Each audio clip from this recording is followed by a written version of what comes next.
Howdy, welcome to week 1, part 1 of our Hexter. Week 1, part 1, it's very similar to what we've seen in the past. It's going to be the discussion board question.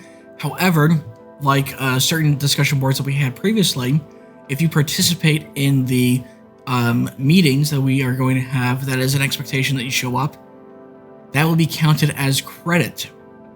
So if you can't make it, I understand that's why we have the written response. But if you show up to class and we discuss this together as a group, we have it done and it's good to go. But let's go ahead and look at it right there. Video, we're making it so you won't see it yet, but it will be there for you. It's not for me. Overview, look at the slides of that. Look at the poems, read or listen to them, and then participate in the discussion.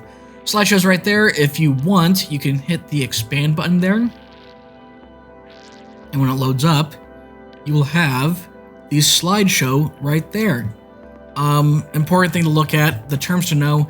This will be helpful in terms of week 1, part 2, but also helps you for week 1, part 1 as well, especially for the written response. But yeah, look at the slides. We'll go over it as well in our meeting. Well, after that, we're going to look at the PDF, and there are 6 of them. I want you to choose 4 of them to compare and contrast for the written response. But yeah, I mean, each sonnet is going to be 14 lines. It is in Old English, but with help of a group, we'll be able to break down what Shakespeare's trying to say. And then finally, the participation part. So out of those 6 poems, choose 4 of them to compare and contrast. Identify the theme for each one and summarize what Shakespeare's trying to say in each of the sonnets. There are going to be some similarities, and there will also be differences in terms of theme and content as well. That's paragraph 1. In paragraph 2, make connection between all of the sonnets that you chose. What are the similarities? What are their differences? What is their significance? And then the final question is just talking about why do you think Shakespeare would use iambic pentameter to express the emotion of these sonnets? And we'll discuss that in the meeting. There's also a video that will help describe that too in the slideshow. But again, same thing.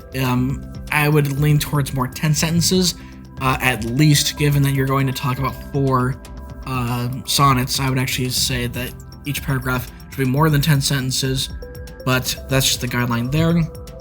Sentence frames are in the resources page. When we look at that, so is the audio recordings of these poems as well.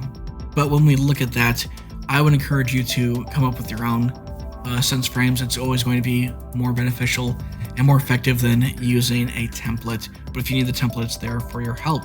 And then finally, respond to at least 2 people with at least 4 sentences for each response. And then, just like we did last term, just write in the discussion board. If you have any questions, meet me in the meeting, targeted interventions. You can email me or even call me through my extension of this school's phone number. Alrighty, good luck.